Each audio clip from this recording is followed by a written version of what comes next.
What is up, podcast? That's right, podcast. Welcome to the show. This is Juhan Kaarma right here. He's about to tell you all about lots of cool stuff. He gives us 3 books for all entrepreneurs that all entrepreneurs need to read. Talked about him selling his startup to an Estonian company, starting a new startup, being in the army, his first panic attack. Lots of really cool stuff. We really got into it. I'm super excited for this project. Thank you so much for taking the time to hopefully you're about to watch this or listen to it. I really hope so. I needed an intro, so I thought I'd record it right now. It's kind of the way I do things. So, Johan, welcome to the show. Great to be here. Yeah, man. This is Juhan Kaarma. Johan was a co-founder at Weps, which is a company that recently sold to Vive Majutos, and now is doing something called ChatCreate. ChatCreate, that I'm super eager to talk about actually. But how would you describe yourself? Is that a good introduction? Absolutely. 25-year-old startup founder. I started building my first startup like 2 years ago. Made a lot of mistakes and ultimately sold it a couple of weeks ago. Success. A little bit of success. That's a perfect time to do a podcast. Yeah, exactly. Right out of high school. Yeah. Got the diploma. And now building the next one, obviously. Sweet. Cool. So I'm not stopping there, not going off to Bahamas. No. No, you're not gonna go roll around in your startup money and. No, none of that yet. No. Next one. Yeah. This is gonna be it. Yeah, that's awesome. I have a good feeling about it. So you grew up in Estonia, in Tallinn. Yeah, so I was born in Tallinn. Was in Tallinn like until I got 18. Finished high school here, then went to university. To Latvia, and that's kind of when You went to uni in Latvia though? Yeah. Okay. So it was like Stockholm School of Economics, but in Riga, because that's the only place where they had the English version of the studies. So I went there for years, graduated. Came back to Estonia for the military service. That was fun. You had to come back to do military? Yeah. So assuming you're healthy and there's nothing wrong with your body, then you have to go to the military service. So I had to do that. And kind of right after coming out of the military service, I started building a startup. We don't have this in Canada, this like mandatory military service, so what's that like? You know, to be honest, like I'm not a big fan. It's like, you have to spend a lot of time in the forest, digging holes in the ground and like freezing your ass off basically. Wow. I mean, it's like the real deal. I guess, yeah. If you're digging holes in the frozen ground. Yeah. Dude. I guess so. Band of brothers or something. Sometimes you don't get a lot of sleep.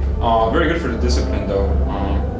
You kind of get used to getting up very early, kind of feeling out, like doing stuff according to like a certain like setup schedule. Okay. Maybe that's good. I'm not sure. So yeah. Less convenient time for music to start, but a musical break provided by Unknown. Yeah, thank you so much, Kulturikatel, for being the quietest space we could find. Cool. So you grew up here. You went to Latvia. Yeah. To study economics. Yeah, economics and business administration. Okay. Business administration and finance actually. Okay. And don't use too much of the knowledge I acquired there, except the ability to, solve problems. Yeah. They can give you a very good base of like thinking, like the way of thinking about problems. Yeah. You can really see the difference between graduates of that school and maybe graduates of other universities. Okay. That's really cool. Yeah. So when you grew up in Tallinn, it's a really small place. A lot of people here ask me why I would possibly come to Tallinn. Yeah, why did you come to Tallinn?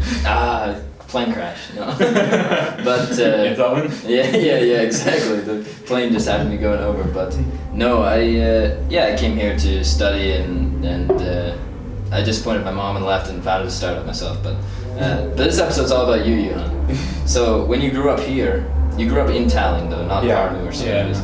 Okay, and what was the experience like growing up in the small city of Tallinn? And was the startup scene as bubbly as it is now? Because it's pretty it's pretty active now for a small city for what it is.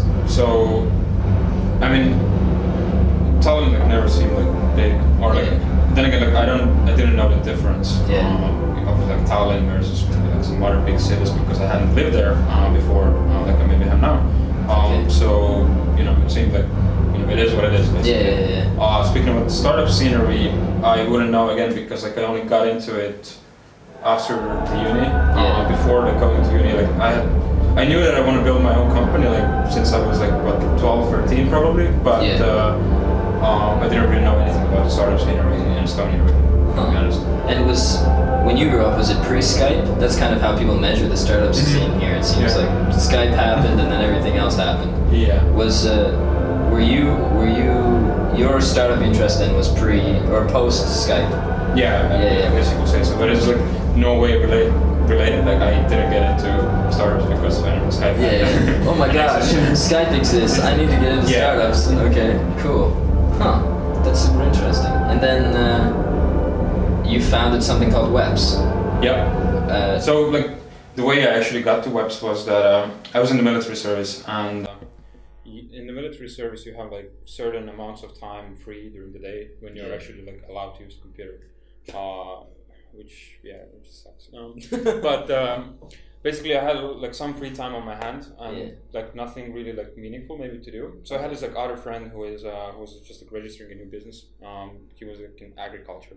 So I was like hitting the website or like a landing page, and I thought like why don't I help you out? And I figured like there's like tools like Wix, Squarespace out there. Okay, like how hard can it be basically? And started building it on Wix, and it was like way more complicated than I expected. So that's when I had like this first problem. When was this? There was I was still in the military service and quite early in the military service. Okay. So that was the point of time when I realized that I need probably help with this, and I had this other friend who could recommend a web developer, and that guy was the guy who is now my co-founder, Jorma. So basically we got in touch. He helped to build a landing page, and turned out that he was using like a very early version of Weps to build that. It wasn't called Weps back in the time. It was like text.co. Okay. And at that time I like so he helped me solve that problem, and I was staying in touch with him. And it turned out that he was like building this startup and had this idea of like building a tool that helps you with websites. So I was like, I didn't have any like certain plans of what I'm gonna do actually after the military. Like I thought I'm gonna finish and then I'm gonna look for a job or maybe start something. But then there was this, and I was like, why don't I try to help these guys out? So I think it was like 3 or 4 months before the military service actually ended that I like kind of formulated this idea or plan. I talked to the guys. They were like, we are like in this technical startup incubator. Come join us. Let's do it. Military ended. I started doing this full time, and the rest is history. Very cool. Okay, so timeline is grows up in Tallinn, goes to uni, does military, founds Weps. Very cool. So I've never really had like any real work experience except like 2 summer internships. Get a job, dude. I did do like an internship in Moscow in my second year of studies, which was quite cool. Nice. How do you like? So your role in Weps then, as a co-founder, is a little bit of everything, obviously. But was it economically focused, like your knowledge of finance, or? I mean, I figured that like if I come in, all I can do is like kind of business stuff. So think about like kind of pitching and fundraising and business and selling and all of that stuff. Because obviously I didn't know how to code. Well, I still don't. But that's what you built. I do understand technology a lot, better now than I did back in the day. So like I figured like whatever like is there that I can solve, I'm gonna try to help solve, and that's how things got started and rolling. Nice. In like going way back, is there something that you look back at when you were a kid that was at some point you kind of realized, how did I get into this entrepreneurial stage of my life? And then you look back at your kid and you're like, I sold maple syrup. That was when it started, or? I didn't have that. What I did have though is like, so I come from you could say like relatively maybe like poor family. But I did have like these like family friends who were like relatively wealthy, or like, and they were all like running their own businesses. And these were the guys I was always like looking up to, like I want to be like them kind of, but like in my own way. Not doing exactly the same thing like whatever like agriculture or construction or stuff like that, but I want to have my own thing. Yeah. And that was like always the kind of the motivation for me. So like this way I knew, okay, I want to go to business school, I want to study business. Yeah. Only later I have found out that you don't really need to go to business school to do something. I think economics is a good spot, but I think if you want to start a business, maybe business school is the last place you should go. Business, I don't know, but I mean, I didn't finish business. I mean, if you want to become like a high quality, like if you want to have a safe future and become like a high quality, maybe like not necessarily like an employee, but project manager. You know, have some specific knowledge. You know, uni is probably a good way to go. Yeah, I think like becoming an entrepreneur, whether you go to like if you have this drive inside you, it doesn't matter whether you go to business school or not. Yeah, you will still do it. Probably. I think personally, I don't know if you have the same feeling, but that if you go to school now in today's modern day, you have to study something very specific, and you have to love it enough to want to do it outside of the university while you're there. Like some sort of hard skill, I think is really important, because the soft skills, or at least what I consider soft skills, stuff like business, it's a little broader. You need a little bit of this and a little bit of that. Do you agree that it's like? Yeah, certainly, to an extent. Like it's such a complicated topic. Yeah. Again, there's so many like different aspects to it. Like, you know, the opportunity cost of like, okay, if I go study, then it means that like there's 3 or 5 years of my time that I'm devoting to something. Yeah. That I, you know, at the same time I could be doing something else and getting real experience. So like, which one is more valuable, right? Yeah. You know, like the time and money you spend on uni. Like in Europe, it's okay. Like, I mean, you're not spending like you know, hundreds of thousands for a degree. Yeah. In US, it's like way out of proportions. Yeah, it's crazy. So I'd say like here it's okay. It like probably does make sense to go to university, and like I'm pretty certain that like, I wouldn't have ended up where I am today, where I'm very happy with where I've ended up if I hadn't gone to a university. Because it's also there's like all these other aspects, like the people that surround you while you're in university. Like they're obviously like way more motivated than maybe like people somewhere else. Yeah. And you know, hardworking and all that stuff. So your environment like affects you as well. Yeah, like you get the work ethics, I guess. Yeah. I guess it helps. Yeah, and you took the economic route a little bit more specifically than just general business, right? Am I? Yeah. So there's a bunch of like different areas, like finance. So you're a smart guy then. This numbers area to me is like the smart guy. The smart guy. Yeah. Maybe. Maybe I'm smart. I don't know. Found a startup at 25, sold it. Yeah, maybe I'm okay. You know, looking back, you like attribute so much stuff to kind of luck. Yeah. Or like just, you know, there's so many things that I have done wrong, and then, you know, there's like a few things that I got right, and they kind of led me to where I am today. And it feels like almost like luck, but obviously it's true that, you know, the people who work hard tend to get lucky more often. Yeah. So the more doors you knock on, the more they open. Yeah, exactly. Very cool. Huh. So then Weps happened. How did you go from you started this project with your friend after your other friend needed help? Yeah. You met this web developer guy, Jorma. Yeah. And you guys kind of jumped into Tenopol immediately, or like... So they were actually so back in the time. What is Tenopol first for people? Tenopol is a startup incubator in Tallinn. Yeah. Kind of part of the Tallinn Technical University campus. They get like some public money, I guess, as well, and they're like, you know, incubating startups. So they're trying to help ideas get started or like more formulated. So they're like super early stage. Yeah. And so like Jorma and like David, who was like our third co-founder at the time, they started actually building Weps together, and they got into Technopol Startup Incubator. I only joined them like after they were already in Technopol. Okay. Yeah. And then we kind of went forward from there. Once I joined, and our first idea was that like we had heard like all this success stories of people raising a lot of money, and we thought, like, you know, let's raise some money. It should be pretty easy, based on, you know, what you read everywhere. And then it turned out that it's not that easy. Yeah. You know, investors are not taking you seriously. You have no credibility. You have no product even. Like when we first started pitching, we had literally like no product. We had an idea and I think a couple of slides that kind of illustrated what the product is. That's awesome. Yeah. And obviously nothing happened. Yeah. So, okay, and, you know, you learn from that. So they tell you that, okay, you figure out that, okay, you need some customers at least, or like somebody who will at least like say that, like, I'm willing to buy this thing. Yeah. And obviously it was like a super competitive space as well that we were getting into. So a bunch of things. So, yeah, I mean, you talk to investors or like whatever potential customers, you get some no's, you iterate on that to improve, then go back to them, and then they still tell you no. But and like eventually we got into an accelerator, which was like a good thing for us. Okay, within Tenable or no. So we were lucky. We at Latitude we met this accelerator, Action Springer Plug and Play. Yeah. Which is a Berlin-based accelerator. We met the guys from there. Like we were still actually very early stage. We kind of applied. Actually, we applied like only later, but once we figured out that we are actually not going to be, so we thought that we will be able to raise money like a lot, and still like while once we talked first time to them, and then later on we saw okay, we're not able to raise money like a couple of months later, so we kind of called them up and asked them, hey, can we still apply? Because the deadline has passed, and yeah, they accepted us. Wow. So that was like the first time actually we got like some kind of first feeling of success, you could say. Yeah. Like somebody actually finds what we are doing meaningful. Worthwhile. Yeah. Okay. So we went to Berlin for the accelerator. 3 months there. Tried kind of you just spend like a lot of time like thinking about your business and like how to pitch it to investors and like raise the further financing. Why do you think they allowed you guys to come? I think they liked the idea to a certain extent, and they liked kind of the founder, like me and Jorma, I guess, or like us as founders, kind of young guys. Was Tavi yeah, still there? Yeah. He didn't come to Berlin with us. Okay. He stayed here, managing like the team.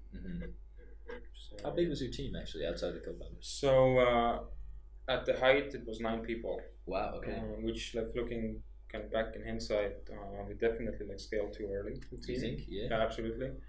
Can you explain the thought process? Yeah. So kind of our learning from that is like you shouldn't scale your team beyond co-founders until you have figured out the product market fit. Okay. So this is like a very good metric, I think. So when you have product market fit is like when people want your product so bad that you have like a hard time serving the customers. So you need to like scale your team. Of course, there are exceptions to that. Obviously, there might be like heavy R&D stuff. Thinking more like kind of simple consumer software products maybe, and not like very complex ones. And later when you initially when you start out, you think that like you need a person maybe like full time for everything, or like that you need to build everything in house and like stuff like that. And then now, for example, we are like super lean and super agile. And there's 2 people, but we get done like 100 times more than when we got done with many more people. And of course, since we didn't have the product market fit, the effort or the time of the people inside the team went to not optimal places as well. Okay, which is our fault as founders. Yeah, obviously. So going back then. To the point where you guys started adding more people to the team, you would have taken a different approach, or do you think it was necessary for this particular destiny or fate to take place? Definitely no. No. Yeah. We should have stayed lean and I guess it's hard to say which way would have been better. But, which roles do you think? Within the team were most important to your success? Like really, if you go to any kind of startup lecture or something, they talk about the hipster and the hustler and the hacker. And so for you guys in particular, if you had to take the top 4 real key roles, what do you think those were that led to the success or the growth of Weps and the experience that it got to become? If you could only have I think 4. like when it applies to everything, like you need kind of 2 sides. You need somebody who builds the product or the service, and you need somebody who sells it. If you don't especially you need somebody who sells it. If you don't have that, then you don't have the rest. And we didn't put enough effort into selling, I think, or like getting the customers, or maybe we did, but just the thing that we were doing wasn't as valuable, valuable enough for people to want to buy it a lot. So can you talk about I don't know if you can or not, but can you talk about the size that Weps grew to? Not sure. Just how many users you had, or at what point you're like it's time to sell or it's time to do something different. So the whole reason we got to like selling of the product was that we didn't manage to achieve the growth rate that would have kind of justified for us like raising further financing or kind of investing more time and money into developing the product further. There are a bunch of reasons, but like the market is very saturated. The customer pain point maybe wasn't big enough. The value add of the product wasn't big enough. But there was there was value add, or there still is. The product lives on under the new owner and is actually able to deliver like meaningful value to the new owner. So we got to like I think 150 paying customers and a couple of thousand users. Okay. So it's a kind of a meaningful number to say that like this is definitely valuable for somebody. But the challenge for us was like getting to those customers. So the customers are like very small, and it was like kind of B2C customers, so very small like business owners or like individuals actually. And like getting to those users is very hard at a kind of in an economic way, or like in a way that like makes sense. Yeah. So like the customer acquisition cost justifies the whatever revenue you're getting. And in order to achieve that, you need a huge platform or a user base. So you need an infrastructure in place. So like, that's it. So the reason like why we sold and why it made sense for the buyer to buy our company is that they already have the infrastructure. They have their web hosting company. They have a bunch of different web products already. They are able to. So our product was like an entry level product. So they are able to take the user. User starts with that product, and then they're able to scale the user from entry level product to mid level to a complex level product. A bunch of different services around the website, like emails, databases, stuff like that. So they have all that infrastructure in place, and that's what you need to kind of actually extract like money or like basically like create value for the customer during their whole customer lifetime. And we were not able to provide it, or like we would have been able with like substantial additional resources. And for you, actually, one thing I realized that we didn't really talk about was, do you still remember the two-liner, the elevator pitch for what Weps is? Chatbot website builder for small business owners. Okay, so it allowed you to, similar to Wix and Squarespace in the function, but the solution to the problem was a chatbot. Yeah, exactly. So the chatbot would help you create the website. So instead of you having to drag and drop and do all kinds of things, you just talk to the chatbot. It asks you like, hey, do you want a contact form on your website? Do you want images, pictures, videos, whatever? And based on that, it puts the website together for you. And many people really loved it. It was great. I mean, you had people who paid for it, so you must have liked it. So how did the process of starting Weps and kind of being there from the beginning right until the end, even if it wasn't the 20 billion euro Facebook exit or whatever, but to take it really from the beginning to the end, how did that impact you, either on a personal level or on a professional level, as far as an entrepreneur? Or, you took the leap into your next project, which we'll talk about soon. But, so clearly it wasn't like a big slap in the face, I'll never do entrepreneurship again. Yeah, no, definitely. It impacted a lot. Like on a personal level, you become, you become a lot more humble. You also become you learn how to where to kind of devote your time, like to spend your time on, because this is like the most valuable thing you have is your time and how you spend it, and especially in the beginning. Especially in the beginning, that's like so important. Like as a startup, you need to kind of crunch all the things. Like initially, also kind of big the mistake we made maybe is that you try to get everything perfect in the beginning. Like you're thinking about like, oh, should I put this logo here on the landing page, or like this font, or like, and you spend time on all of that stuff. And this is probably like the time you shouldn't be spending on, like rather like getting traction, or like just focusing on like the most important things that you should focus on in order to get to the next like key kind of performance metric, whatever you're trying to achieve. So kind of this MVP mindset, the minimum viable product. So like this kind of in everything. So let's say like you're sending out an email blast, so just kind of making it good enough so that it will work, delivers a point, but like you don't spend too much time on doing it. You do it, you test it, you see if things work. If they work, then you start optimizing. If they don't work, you move on to the next thing. Experiment. Exactly. Experimenting all the time. Also, like you have like all these assumptions usually in your head, ideas that like, oh, if I do this, it's gonna work out that way, or like if I come up with this great dynamo slogan, people are gonna want to buy my product so much, and then you spend time on making it, and then nobody cares. So like kind of the speed of executing, the speed of like pushing out new features and stuff is like so important, and figuring out if it actually works before starting to optimizing and making it better. And what would you say was the hardest point for you in the life cycle of Weps? was there a single point that you can pinpoint where it was like, we worked so hard on this thing and we clearly made this mistake and now everything sucks, and obviously that feeling goes away as an entrepreneur? Were you? Yeah, there were several hard points. So I think we were in a place where we were like, I don't know, a week or two away from having to shut down at least 3 or 4 times. Yeah. Okay. Over those 2 years. So yeah, like, I mean, the first time we get started, like you don't have any money and like no personal savings, and you have to figure out somehow like, how to get money. Then you get the accelerator funding. Then that started to run out, and we were actually like, I think like a week away from having to kind of. By that time we already had employees, so we were like a week away from having to let everybody go. Wow. And like kind of rethink everything. So that was like right after Christmas last year. And then, you know, a miracle happened and angel investor came through. So we got the investment, and that was like a huge feeling of success. So we raised our first 100,000 euros. This is so much money. It's gonna, you know, help us grow, do all these like cool things. Yeah, 100,000 euro angel investment from one angel, or it was one angel. that's pretty significant. Yeah, for an angel, especially in Estonia. Yeah. Nice. We were very lucky to have a good investor, and this is like such an important topic as well. Of course, like investors, and we can like, talk a lot about this as well. So the investor came through, and you know, we started building all this stuff, and then that's also like a bad thing maybe to a certain extent. Like when you get too much, when you have too much money, then you start like spending it in the wrong places. And that's what we had to maybe like learn the hard way.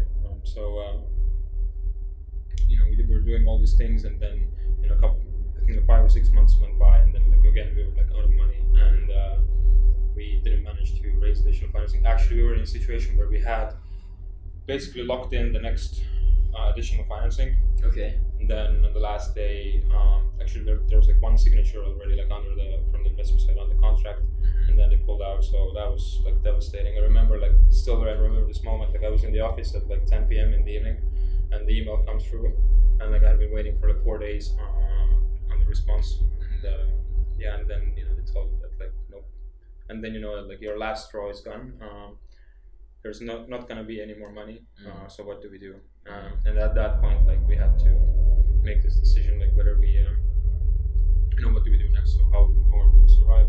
Luckily, our existing investors like helped us out a bit, so we could pivot the business and take the new direction. Okay. That took off really well. So that's why it's very important to have a good investor who can like come through and like help you figure out like, how to solve the problems you're having, rather than, I don't know, just like pushing you and like asking for, I don't know. Where's our 10x? Yeah, exactly. Okay. So the accelerator took you based mostly off of you guys. The investors took the idea mostly based off of a little bit of the product we had, the product and the idea, and like because we were still like we were already like in the chatbot space and kind of the AI space, and like our investors are like very interested in that theme. Okay. So they want to invest in that future. So, and I think they made the right decision. So we are very much still in that space and growing very well now. So that's what they invested in. I guess like they're already so experienced that they can also like probably understand who the founders are. Right? Yeah. So it had something to do with you guys again then. I sure hope so, yeah. They weren't like, we really hate these guys, but their idea is pretty good. So then what is it about you, Johan? Why do people like to believe in you? Good question.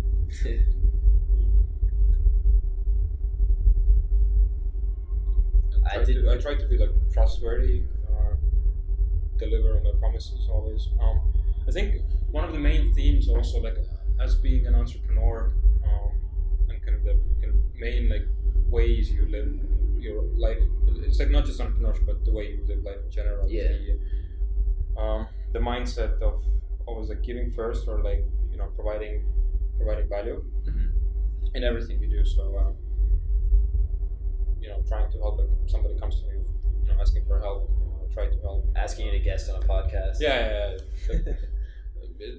It's probably like the thing you learn is that like you never know how it's gonna come back to you like in a better way actually, and this has like helped me so much, I guess. Like other people, like we would not be where we are today if it wasn't like, for the help of like all the other people, and not just like as a startup, like personally, I wouldn't be here. I couldn't have gone to university if somebody else like hadn't helped me with the financial side of things, and all these like little things. So you try to like always help others when you can. And also like it's the mindset of like now, like when you're selling to customer, you're not actually selling, you are trying to provide a solution to their problem. Yeah. And if you do it right, you know, customers are super happy, and then they are also happy to pay. Yeah. That's the thing. That's one thing I see in, I think, something that good entrepreneurs are able to tell is, it's like there's a saying in hip hop that real recognizes real. And I think that in the entrepreneur space, there's something similar where it's really easy to tell when somebody's there to wring out a customer for as much as they're worth, or if they're in love with the problem and just want to build the thing that solves it. And, I mean, like, as a human being, like you always want to deal with people who are passionate about what they're doing, right? Whatever, like you're being served in a restaurant. Like yesterday, I was in a restaurant, and like I loved the waiter. Like even like maybe like the food wasn't as good as it could have been, but thanks to like the way the waiter like serves you, and you see that like they're trying to do everything in their power to make your stay good. It's like super important in whatever field or space you're in. We're back at it again. What's up, everybody? Back at it again with another episode of Johan and Avery talking about Johan. Very cool. So then I want to. I live by the philosophy always be plugging. So I want to give you the opportunity to plug ChatCreate and to talk about that a little bit.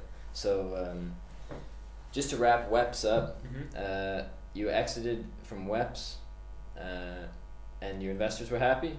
Yeah, they're happy. I mean, we like the thing is that we started working on the new business actually like some 7 months ago already, and then the sale of Weps just took like from then until now, but we were still maintaining the product, so we had to provide customer support and all that stuff, and now we were like able to offload that, which is very good for us.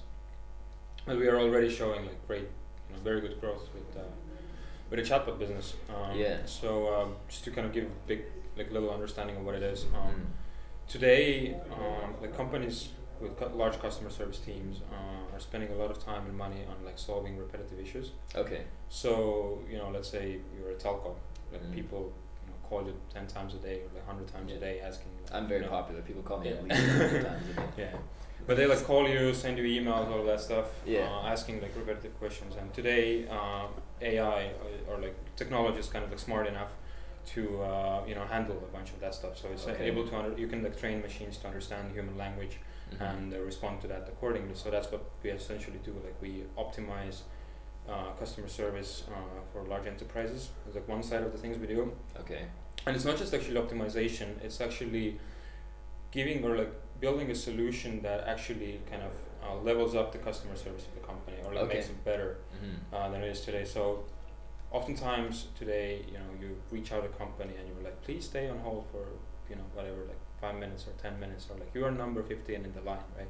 So you don't have that with AI. Instead, you can like instantly ask your question, and then AI will like then see whether it can answer the question right away, or it will like forward it to a human being. Okay. In which case it will tell you like, okay, you can forward it to I forwarded you to my human counterpart or whatever. So because I'm not super familiar with your current project, but in this customer service setting, it understands when it doesn't understand. Yeah. That's really interesting. So what we do is like we train the AI to understand like certain number of intents or problems. Okay. So let's say out of like the hundreds of questions you receive every day, 40 are repetitive. Yeah. So we can train the AI to understand those questions. So you're telling me like if people are calling my restaurant every day, just restaurant 'cause it's simple, but they call my restaurant every day 100 times and they all say different things, but really they pretty much say, do you guys have vegetarian options?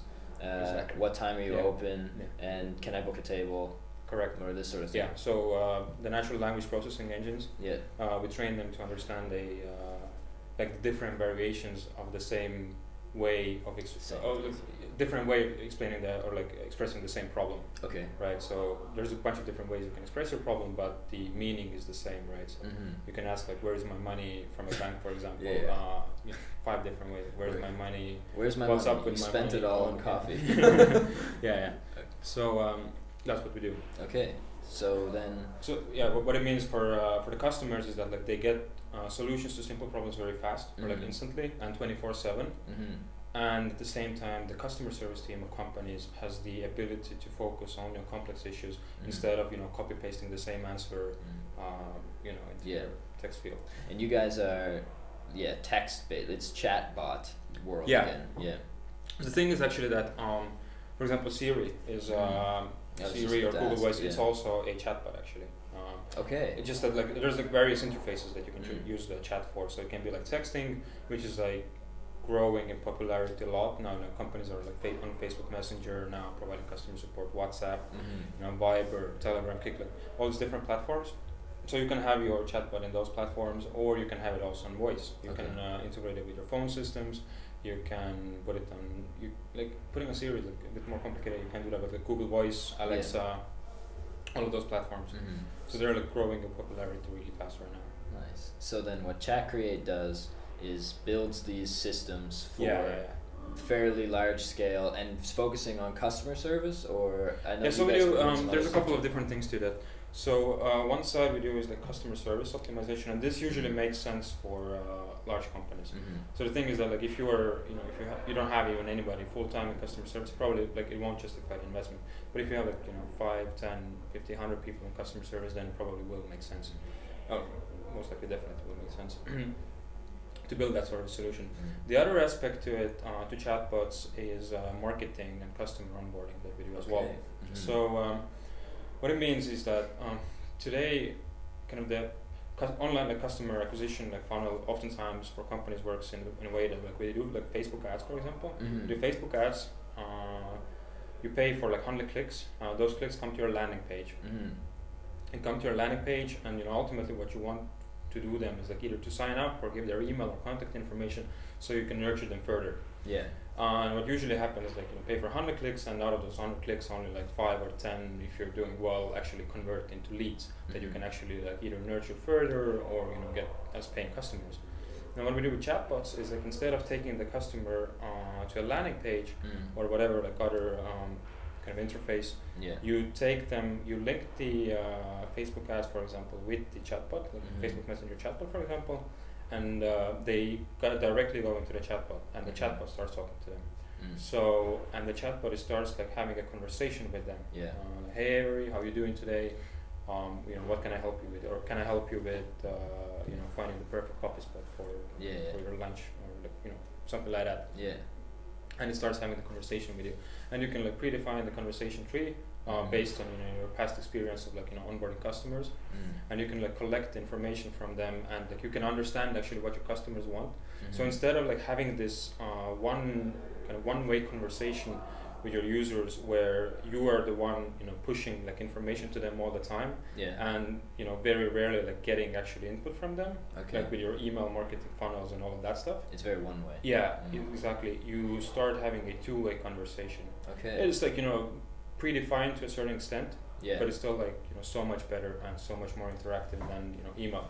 And just to give you some numbers to understand, for example, with email marketing today, average open rates, industry open rates are 10-20% if you're doing well. If you're doing really well, and your click-through rates are 1 to 5%.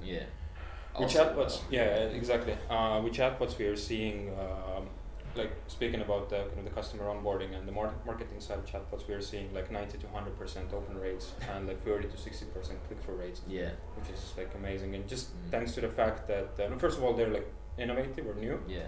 And also because they're so much more interactive, personal, fun. And there's instant. not a million of them yet. Newsletters, email newsletters or whatever. Okay. So how do you think that chatbots in general will change, whether it be the kind of thing that you guys are focused on now, text chatbots, or you said, Alexa and Siri? How do you think these are going to change? Are they the future of customer service? Is there what is going to be the shift in the paradigm that they bring? Yeah, definitely. I think I'm 100% certain that they're going to be the future of customer service, and every company should have a chatbot. The trick is to make sure that the solution you build is going to actually make the customer experience better than it was before. Rather than a lot of developers out there make the mistake where the solution you provide with your chatbot ends up taking the customer further from the human inside the company, Okay. which you shouldn't do. Yeah. You should make it easier with the chatbot for the customer to get in touch with the right human inside the company. So you can use the chatbot to understand what the person needs, and you know, in that way, like get them in touch with the right human or solve their problem if you can right away. Yeah. So that's what you want to do. Why now? Why especially text chat? Why did you guys take that direction where Gary Vee's talking so much about voice and everybody's talking about how, you know, you're going to be able to order your toothpaste while you're pooping in the morning or whatever, and yeah, we're definitely like those two go hand in hand. Yeah. The reason for that is like so the way like the shift is happening right now, you know, like 10 years ago, like email used to be like one of the main ways of conversing with people, not just, you know, companies and customers, but also like people to people, right? Yeah. And now today, like I barely use email. Everything I do is in text messaging apps. So it's Slack, Messenger, you know, Viber, Telegram. Yeah. And you know, that's where people are. And that's also why as a company you want to be where your customers are, and you want to be as accessible to them as possible. And like all the research shows as well that like people prefer to text with companies rather than call them or email them, because it's so much, you know, faster and yeah. It's also I learned I'm not a UX guy by any chance, but just from being around some of the people in the team who are really UX experts, it's the sign of the times. Really natural. It feels normal to talk to their thing, you know. Exactly. If I have to send an email, I send it to usually customer service, who I'm mostly frustrated with, and or it's like a business person that I kind of have to put on my suit and tie while I'm typing or whatever. Yeah. And so taking me away from that and putting me back where I talk to my mom to solve my problem is maybe just really natural for people to. For me, for example, I think 80% of like also like all the business communication happens in messaging apps. Yeah.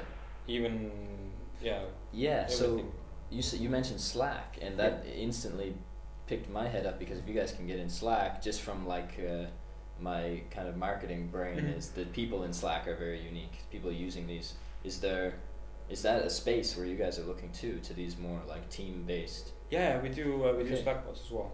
Okay. We've done a few.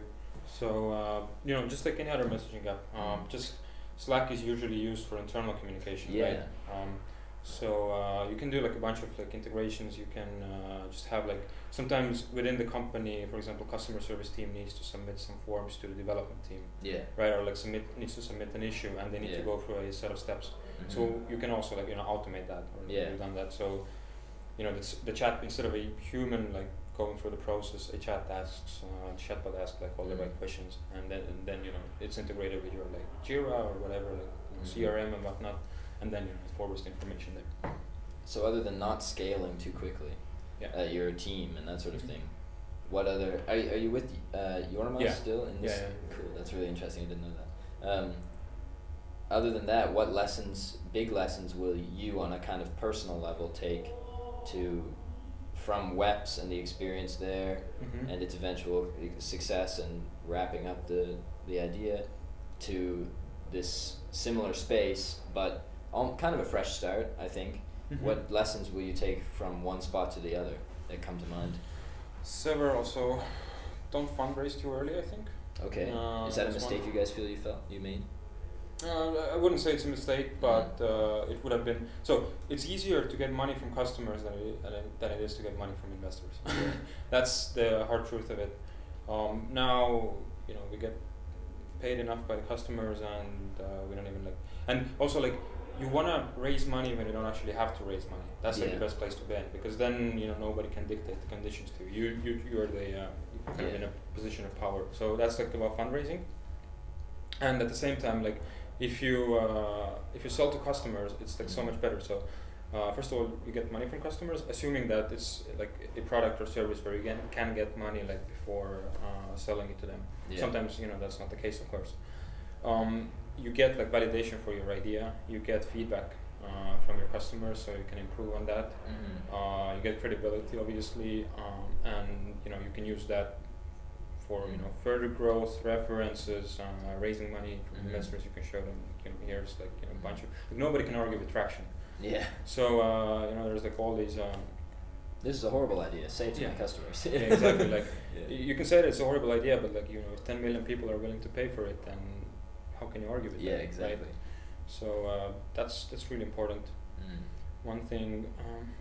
What about building out your team this time? Going back to that, like, at what point, or now, do you see like a specific area where you guys are like, okay, this is a wall we're gonna hit, and we're gonna need this person because it's just the two of you now.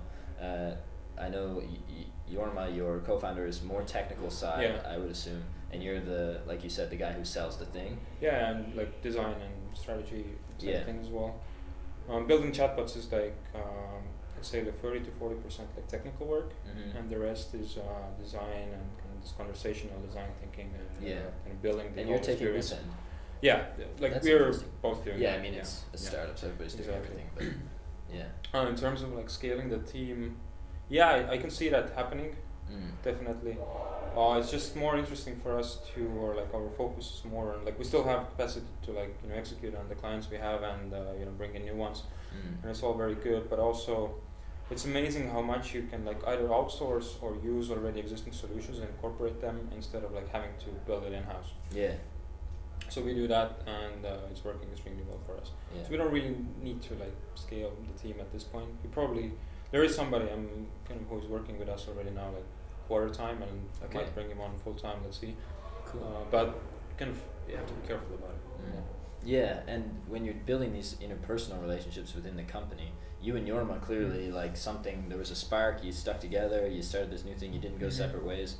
What is it about you two that allows you to work well together? Because when you first started, I guess you didn't know each other from the way. And obviously, like we had our differences and differences of opinion and all of that stuff. Somehow you overcome them. I think the reason, like the way how you kind of stick together with your co-founder is, and like stick together successfully or like build a good business out of it, is you have the same kind of motivations or aspirations in life. Okay. Or like kind of the ultimate goals where you want to get, or like the vision of who you want to become as a human being and what kind of business you want to build. Because that kind of aligns everything else as well. Because like if I want to build a $10 million business, but the other person wants to build like only just kind of a nice lifestyle business. It's not going to work out because like your goals are completely like mismatched, and having those conversations is also like important probably early on.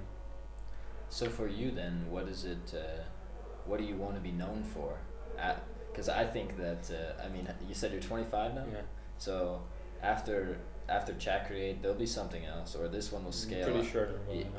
This one will scale out, and I think just the little bit that we've talked, I think eventually you'll either you'll get bored, or it'll be either. I think that you'll either grow it crazy, and that'll be your thing, and then there'll be other pieces and functionalities and whatever that come, or you guys will exit again and then start the next project. But for you then, what is it that you want to be known for when all is said and done, and you're not just wrapping up the startup, but it's like, cool, I've invested my exit money into my favorite startups and doing this now, and now it's time to chill on the beach. What do you hope people are thinking about? I don't think I would chill on the beach. Probably I'd take 3 days off, and then I would be like, what's up, guys? I feel you let's do there. something. I can't. You start getting itchy. Yeah, exactly. So not enough stress. Lack of stress becomes so stressful after a while. But in all seriousness, what I want to be known for, probably helping people solve problems, or like having solved like again, great problems for them, or like big problems, and this way, like helping in their like business or life or whatever that is. That's like important, and at the same time, like kind of feeling that what you're doing is like meaningful.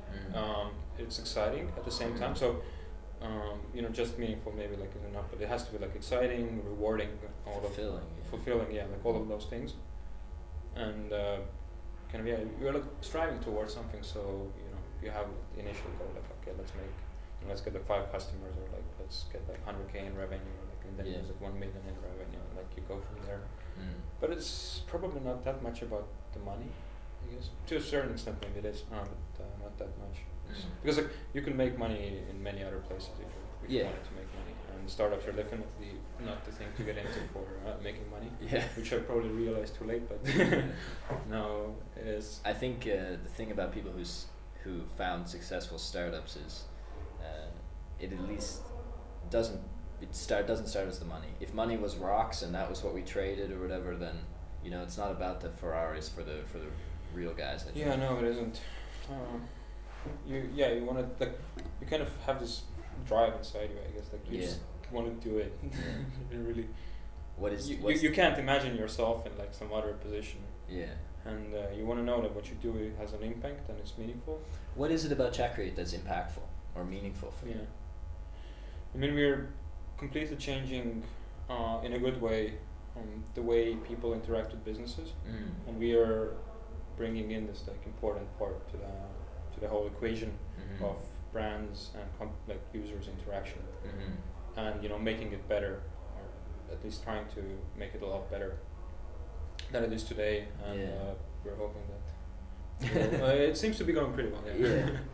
Yeah. So that's exciting. Obviously, I don't think I'm going to be doing it for 10 or 20 years. Most likely not. Either the company itself will start doing something even bigger, or there's the next thing, there's an acquisition. But for now, the whole focus is on building a great company, a great product, and solving big problems. So that's why kind of ChatCreate is for us personally way more exciting than Weps was, because Weps was about building websites easier, which is kind of cool, but that industry is it's quite an old industry to say. It's 17 years, I guess. It's been booming. And at the same time, this conversational interfaces and automation of conversations and bringing AI to conversations is just a couple of years of actual you could say big growth or hype. So that's super exciting space to be in. Yeah. Do you have a secret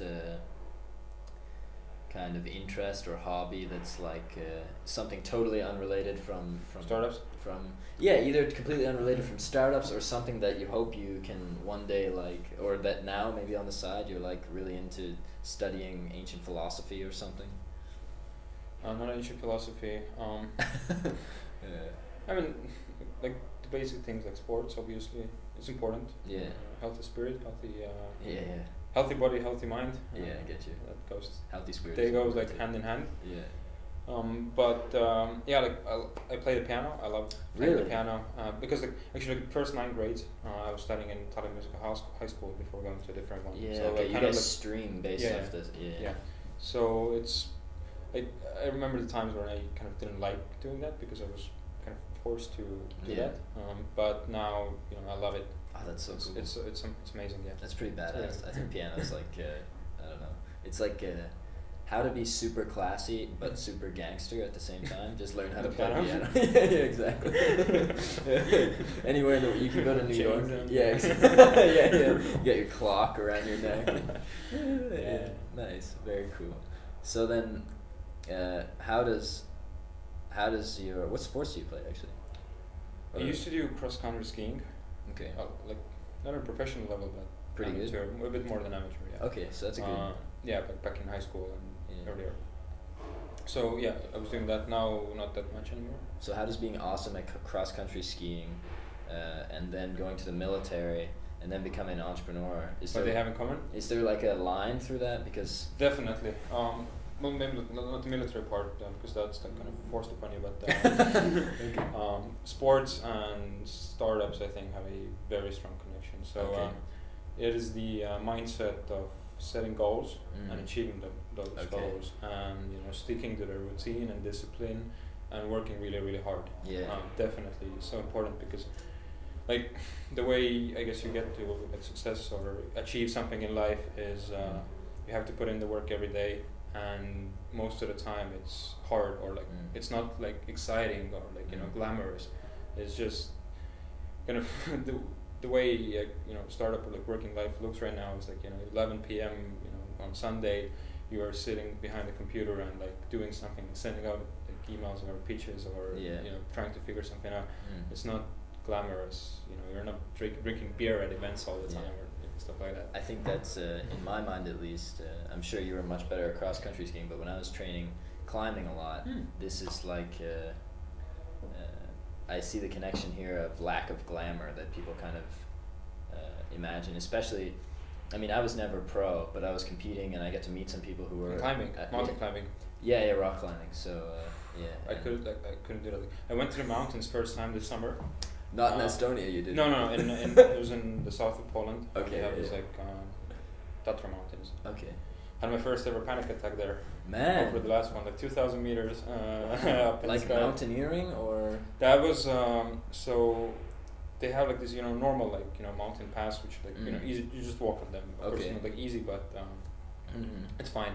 But then they have this special track called the Eagle's Path. Okay. Where hundreds of people have died. Yep. And first time to the mountains. yeah, and my girlfriend is super excited about that, and she loves that, and she enjoys it. And apparently I don't, but I have never done this before, so I had no idea. Nice. Me being who I am, I'm like, I can do it. Man. Yeah, I'm a man. Let's do it. Yeah. And then started climbing this path, and you can't go back there. The only way off is until the next point where you can come down or a helicopter. They didn't have to helicopter you, did they? No. Okay. No. But I was about to feel really bad for your pride. But you made it. It's been bad for my pride anyways. But I think that's a good thing actually. Yeah. Because that was the first time in my life where I kind of had to admit to myself that this is something I can't overcome. Wow. At least right now, and I've always had this mindset I can overcome anything. Yeah. Which is maybe a good thing. You need a certain level of arrogance to achieve things in life, or kind of you blind need to have the optimism. ignore it. Yeah, exactly. Narcissism. Yeah. But there you kind of had to succumb to the feeling, and there was this one point where you could I realized that if you didn't have anything to hold on to, you just had to kind of crawl across this thingy stone, and if it had been slippery, for example, you could have just slipped and you're dead. That was painful. Got over that point, and then really, and you weren't clipped or anything. No. Wow. So that's the thing. Yeah, in Alps you have it's called the Via Ferrata, I think, where you have when you were clipped there, right? Yeah. There you didn't have that. There were chains on at some points. Okay. And you could hold on to, but most of the time there was nothing. So that was super scary. Was it legal what you were doing? Well, it's your own responsibility. Okay. Your wow. own responsibility. Okay, because some of these mountain tracks are kind of regulated. No, okay. I don't think. Wow. It's Poland. Okay. Yeah. Climb mountains. Who cares? Yeah. Nice. So that was an interesting experience. Yeah. So you were okay, and this taught you that at least you don't have a mountain next door, so it's gonna take you a while to overcome this thing if you decide to. Or I feel like you could do it. I think probably. Let's go back. No.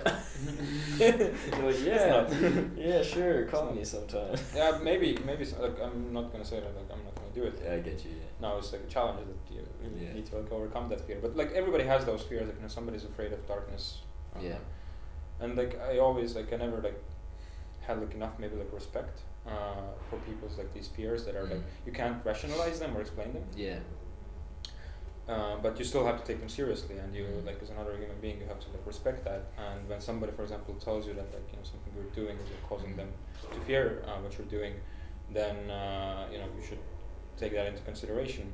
And it's very important. And this maybe helped me understand that better. Was there ever a time in the startup life cycle where you had this kind of fear about what you were doing? Yeah, all the time. Every day. Maybe now not so much. Especially in the beginning, you're so doubtful of yourself all the time. Am I the right person to do this? You have this. What is it called? Imposter syndrome. Yeah, exactly. Imposter syndrome. Who am I to do these things or claim these things? And you have to tell people all the time that you are the guy, and it feels funny. But eventually you realize that you're kind of legit. So turns out I can actually do this. Yeah, that's exactly. awesome. It's really good to hear that get away after a while. Yeah. You just get I guess used to it, or you overcome it. Yeah. Which is part of the journey. Okay. Huh. Very there cool. You go. Yeah. So mountains are not your thing. Stick to startups. So what are your big personal plans or goals or things related to startups, related to mountains, related to cross-country skiing? I don't know if you're still into that, but as far as just your personal big five, the next few things you're gonna do. Well, I'm gonna go to Asia now for a month, which is cool. I'm excited about that. I've never been to Asia. So traveling or work? We're working as well at the same time, so I always have to combine that. But it's fine. You can manage that. Yeah. Definitely gonna be very interesting, new experiences, nice weather. Yeah. Which part of Asia? Bali. Okay. I hope traveling around. Yeah. Next thing, I'm getting a puppy. What? Yeah, golden That's retriever. Yeah. Oh, dude, that's I'm gonna go wicked. check him out tomorrow actually. You're like, I don't want to have kids, but I need a furry companion. Yeah, I mean it's gonna be another interesting kind of learning experience. I think. Yeah. Training the dog. Yeah, train it super well, and you can take it to the office, and it can be there to like chill with you. That's wicked. Cool. Yeah. Let's see. Besides that, not that much like building the company. Like, so, I guess you can't like have too many like other things when you're building. Yeah, I mean you need to have some work-life balance in the long term, definitely. And then there are periods when you're like super focused on work. But yeah, like most of the time and effort, and like frankly, I really like my job and I'm very excited about it. So I can't really like think about other things that much, and I don't want to. Yeah. So I'm not going to. Nice. Yeah, that's wicked. So what is work-life balance for Johan? Because a lot of people finding time during the day, like in the beginning of the day, like going to the gym. Finishing up work at some point during the day and saying this is it. Like you know, at 7 p.m. or 8 p.m. Like okay, I'm done for the day. Of course, you know it's not kind of stick in stone or like it's not set in stone. Yeah, set in stone. But trying to like you need to take some time off and like on the weekends like just read a book or go for a walk. Yeah, are you a big reader? Do you read? Not a big one. Okay. But I do try to read. Yeah. Do you have like a number one must read for startup entrepreneurs? Startups, yeah. Like there were a couple of books in the beginning that helped me. It sounded like you're a fan of Eric Ries. It's the concert. The concert, cool. So, yeah. No, but it's fine. Okay. So books for entrepreneurs. Yeah. Hard thing about hard things. Okay. Definitely, like I think the most important thing there you learn about mindset is that like you read that you know Ben Horowitz was you know at some points faced with you know 400 people working for him and a company of like whatever like 200 million or like $1 billion valuation going bankrupt in 2 weeks. Okay. I think it's ended again. It hates me. It's okay. We'll wrap it on this guy. It's okay. Okay. Yeah. Yeah. So and then you see the kind of the scale of problems that he was having, and then you know the scale of problems you're having, and it's like non-comparable. Yeah. So you know that really helps in terms of the mindset. Another one's 0 to 1. I think is a good one. That's Peter Thiel. Yeah, Peter Thiel. Very good one actually. Nice. And so the hard thing about hard things, 0 to 1, and the Eric Ries book, the Lean Startup. Lean Startup. I think that one is the kind of MVP mindset. Yeah, so the 80-20 rule. 20% of the input makes 80% of the output. Yeah. So important. Yeah. Build, test, iterate. Build, test, iterate, and then kind of crunching the cycle of building something to testing something to iterating on it. Very cool. Yeah. So then, plug ChatCreate. Where can we find it? Where can everybody find you? ChatCreate.com. Okay. Obviously, I'm on LinkedIn, very active on LinkedIn, sharing a lot of content. You have a big audience on LinkedIn. I've seen almost 10,000 people follow. It's been growing fast, yeah. That's awesome. It's been growing fast, and LinkedIn is a very interesting, cool platform to build an audience. Yeah. And you're doing well there as well. Yeah, I just got on there, but it's getting crazy already. Yeah, exactly. Those are the two channels. So find Juhan Kaarma on LinkedIn and chatcreate.com. Correct. And yeah, anything else you want to plug? You want to shout out your mom? Anything like that? Thank you, Mom. Thanks, Mom, for birthing me. Yeah. Thanks so much for having me, man. Dude, thank you so much for coming. It's super cool. I'm really excited. Yeah. Good luck on the publishing the first episode and yeah, getting this thing off the ground. I appreciate it's another product for you. Yeah, and I'm gonna do an outro later. Oh my God, you made it all the way to the end. Good job. Thank you so much for watching this. It means so much to me. If you really loved it, make sure you send some other people to check it out. Next week on the show is Yuko Mart Kohler, who is running this really incredible startup called Fenvestory, which helps musicians and their fans kind of connect through project crowdfunding. Really, really interesting guy, super productive, really exciting conversation. As far as Johan goes, thank you so much for watching, and be sure to follow him online at ChatCreate or at Juhan Kaarma, and chatcreate.com. And if you love all that stuff, then make sure to send Johan a message and show him some love as well. Thank you so much, Johan, for coming on the show. I know you'll probably listen to this. I hope you had a good time. Adios, amigos, and see you next week.